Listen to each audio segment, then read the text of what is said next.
Hi everyone, my name is Raven Cruz. I am a teacher author on Teachers Pay Teachers. You can find my store, Raven Cruz. Today I wanted to show you the easiest way that I know how to make square covers for your Teachers Pay Teachers products.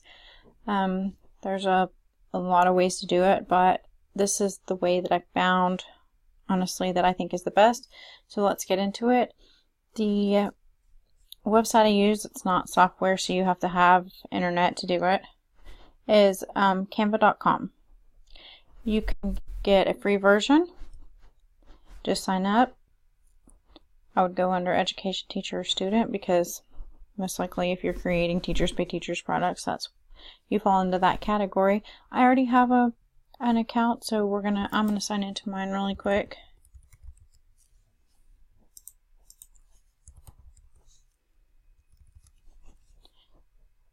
I actually have the paid version. It's called Canva for Work. This is the new Canva 2.0 that I'm using right now instead of the Canva 1.0. As you can see, it has an option to change back, which I'm not going to do. This one, I might warn you right now, it has a few glitches in it right now. I'm sure they're working those out. So it's a little slower, but I don't want to go back, if you know what I'm saying. I want to move forward and use the new version and show people the newer version, because I'm sure that the 1.0 version won't be around forever.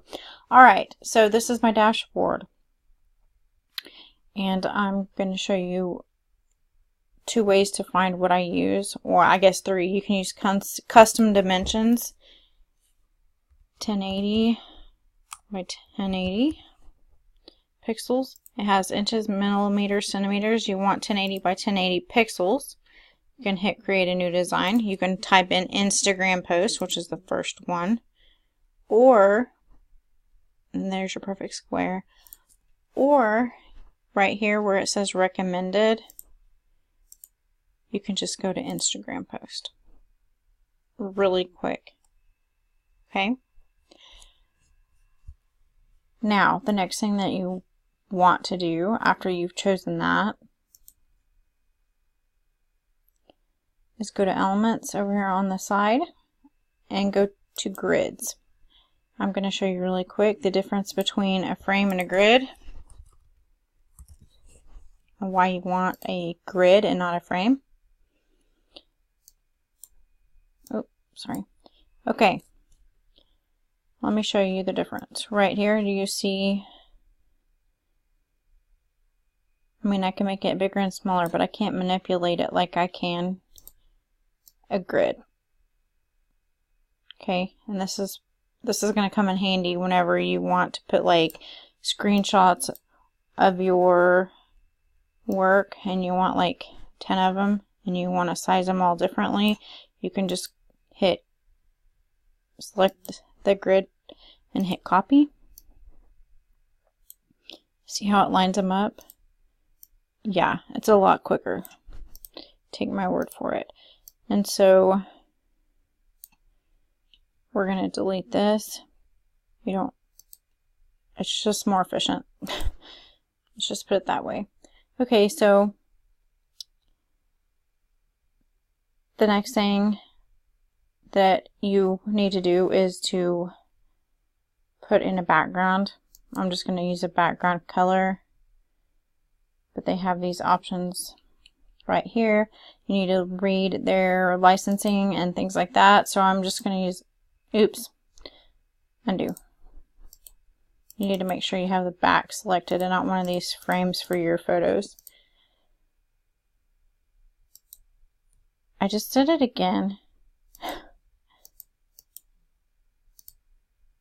Okay, so they have these background colors, and then they have add another palette, so you can add your own branding palette. That's what I love about Canva, is these are some brand colors. I actually use these default colors more than anything, but you can also type in a hex code right here on this add button.